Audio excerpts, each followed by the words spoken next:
All right, YouTube. According to polling, the majority of Americans disagree with the FBI's decision to not indict Hillary Clinton. I feel for them. I'm one of them myself. I am obviously upset that the FBI didn't indict her, but there was never a significant chance that it was going to happen. Here's again, it's public perception primarily that's the problem for Madam Hillary not going to jail. That's number one. So that's the silver lining here. The fact that there was an investigation at all really decreases her chances of winning the election.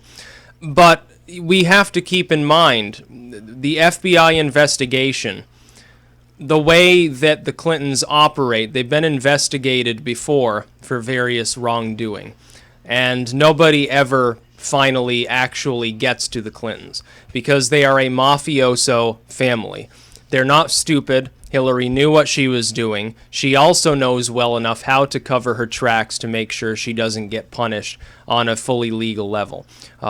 Maybe a slap on the wrist, maybe saying, well, ethics or internal rules were violated, but nothing criminal.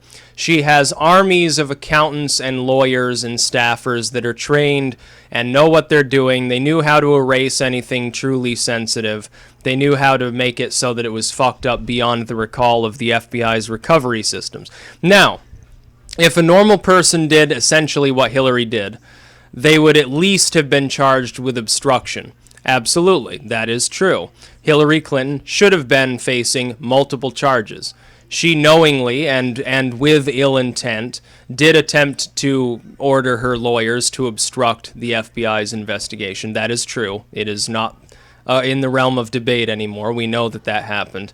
Comey essentially admitted to this act actually happening. It's just they decided not to pursue it because apparently the FBI can now make its own laws and follow them at a whim. And that's part one. Part two, we know that there was a deliberate destroying of evidence. Number two. Number three, lying under oath. Quite obviously, she lied under oath multiple times. That being said, though, the laws that apply to the average human being do not apply to the political elite. We've seen it time and time again. Maybe some state level or small-time new politician.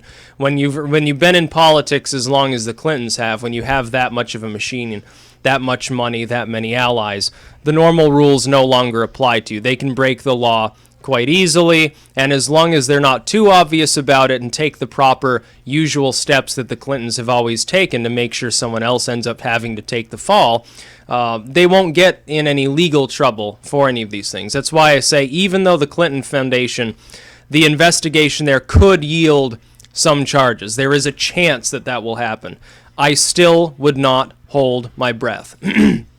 That being said, the majority of Americans are correct. She should have been indicted by the Federal Bureau of Investigation.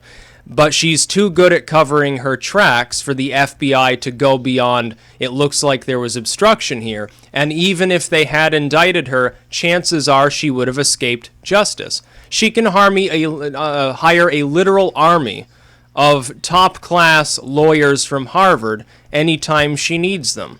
How is the FBI supposed to go after her, especially when around 40% of the U.S. population wants her to be the next president of the United States? Even if only half of those are her hardened support base, you think that some of the far leftists that back Hillary wouldn't riot if she were actually dragged into a jail cell? They'd think it was a miscarriage of the U.S. election system because she's a presidential nominee. Bernie bros, they would love it, but essentially a larger proportion of Democrats are shilling for Hill right now, or at least settling for Hillary. Those that are just settling for Hillary don't really give a fuck. They'll settle for anybody else as well, given the chance to do so, and given the time and inclination by that candidate to seek their votes, which is another reason why she's potentially screwed. But those that shill for Hill, which is maybe, 15-20% of the U.S. population, as far as people that are actually inclined to vote at all, those people probably would become violent. They'd become enraged. And who can blame them? Even if we understand that Hillary is just an idiot, even if we understand that she's corrupt, she is a criminal, she did criminal things. She's plagued with scandals and has been for decades. She is not qualified in any way, shape, or form to run the country. There are those that ignore all of that and believe she is qualified. I wouldn't be surprised if they were angry for such a thing on. You can't blame them. They've chosen a candidate they're going to stick by. Whether you think their reason for choosing that candidate is valid or not, I certainly don't generally think so in most cases. I think it mostly boils down to either she has a D after her name or she doesn't have a D in her pants. You can't blame people for that. But yes, the majority of Americans are correct. She should have been charged. Under the normal rules that everyone else lives by, she should be in jail right now. But she won't be. She's unlikely to be in the future because of these other two investigations, State Department and the FBI's apparent investigation, at least supposedly, because Comey won't talk about it, into the Clinton Foundation. That is more likely to yield a result that results in her facing at least a misdemeanor charge. But again, maybe a 5 to 10% chance that happens. Again, betting man, I'd put all of my money on she gets off scot-free once again, and he comes back out, and once again he spends a half an hour explaining, yeah, she's corrupt, she lied, she did all these things that are nutty or only a stupid person would think they were acceptable to do, but we're not going to bring any criminal charges because, somebody bribed us or somebody's covering for her ass. That's about all. Peace.